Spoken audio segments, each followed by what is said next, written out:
Several decades ago, two daring underwater explorers ventured into an extremely deep underwater cave, and one of them never returned. In fact, not even his corpse was ever recovered. He was lost and forgotten in darkness miles under the soil of the earth. All this happened simply because they didn't follow a simple rule of scuba diving. And I am going to tell you guys what took place for them to suffer such a fate. Let me take you back to 1974, a time when cave exploration was both an art and a science. And these adventurers were driven by the sheer thrill of discovery.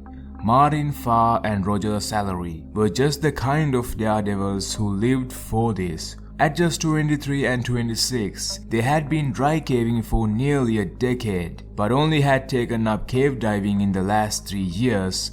And unfortunately, what they hadn't realized is that cave diving is a whole different beast compared to just crawling through tight spaces. You see, these guys had been exploring the most extensive cave systems in the UK, and their mission was to map out passages that no one had ever seen before. But for a change, this time they wanted to try something even more daring, and that is to cave dive and map Agen Allwedd cave system. With over 20 miles of passages, it is one of the longest cave systems in Wales. It is partially an underwater cave, and Martin and Roger specifically wanted to explore a sump in it. A sump is basically a water-filled tunnel within a dry cave, and the dry cave in this case being is Agen Allwedd cave. If it's short, you can hold your breath and swim through, but the longer ones need full scuba diving gear. And that is where things get really tricky. Martin and Roger decided to take on this challenge of exploring this so-called sump. To give you guys an idea of it, Agen Allwedd cave has long passages that go for miles, and in the middle of these passages, there are sumps. So far, 3 of them have been discovered. The first 2 were already explored and mapped. But the third one, well, although it was discovered, it has never been mapped.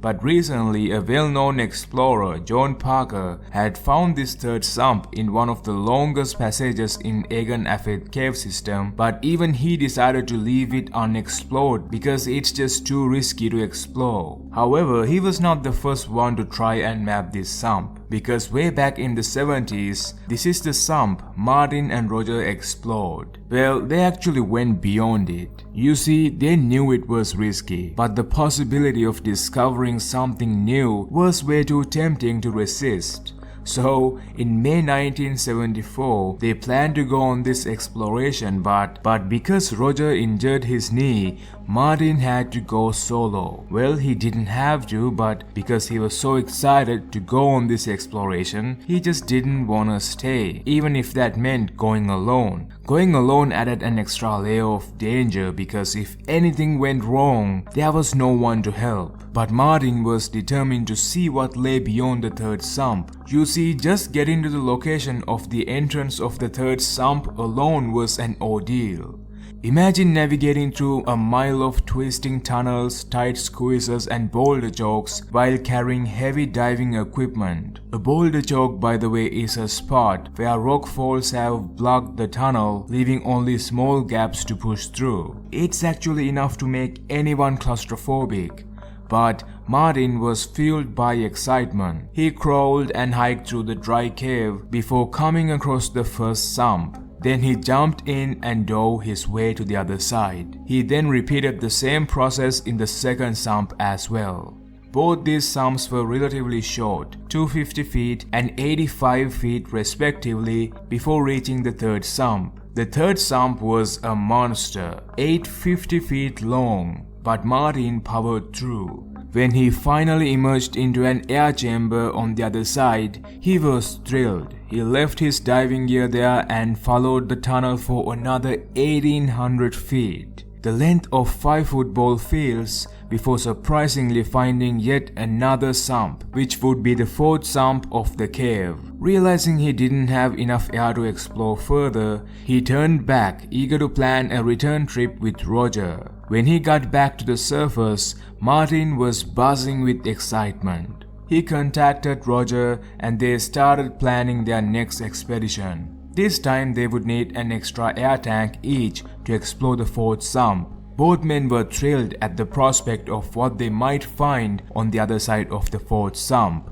So on June 15, 1974, they set off again. They trekked over a mile into the cave like Martin did the first time and dove through the first 3 sumps with fresh tanks. The path beyond the third sump was new for Roger, and both men were energized by the sense of discovery. But as they approached the fourth sump, a sudden feeling of dread washed over them. The excitement was replaced by a heavy oppressive silence. They knew they were deep underground, far from safety, and any equipment failure could be catastrophic. Simply, they would just die all alone in darkness, and no one would come to help them, at least not in time. But despite this ominous feeling, they pressed on. They had 2 full tanks each and laid out their lines carefully as they moved through the fourth sump. Roger, who had smaller tanks, was floating near the top, while Martin, with his larger tanks, stayed near the bottom. As they ventured deeper, Roger started experiencing sinus pain,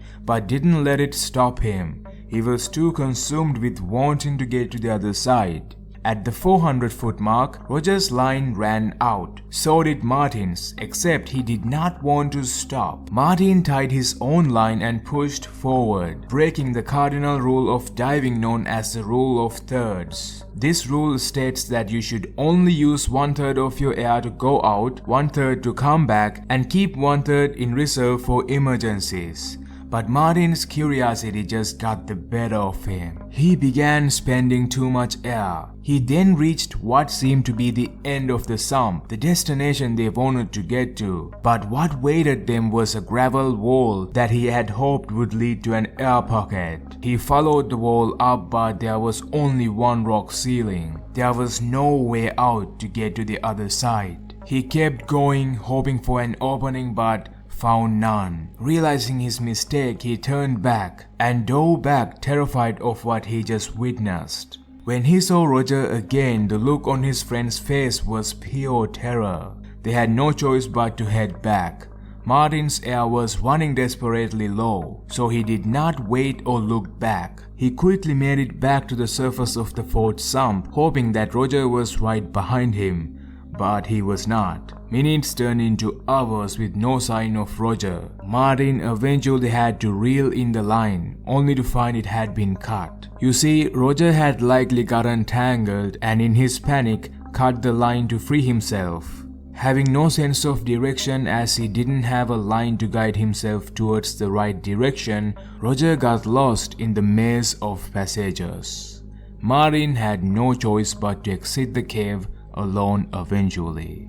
Roger never made it out. Despite extensive searches over the years, his body was never found until 1986. By then, the cave system had claimed him as one of its own. His body was discovered by Ian Rowland and Julian Walker, but due to the risks, it was decided to leave him where he was. This story is a stark reminder of the dangers of cave diving and the importance of following safety rules. Martin never broke the rule of thirds again and went on to have a notable diving career. But the memory of that fateful dive and the loss of his friend Roger stayed with him forever. So next time you are feeling adventurous, remember the story of Martin and Roger. They were explorers who pushed the limits and faced the ultimate consequences. This story is a mix of thrill, discovery, and tragedy. I hope you guys enjoyed it and even learned something. So yeah, I will see you guys soon with another story like this. Until then, stay safe out there and goodbye.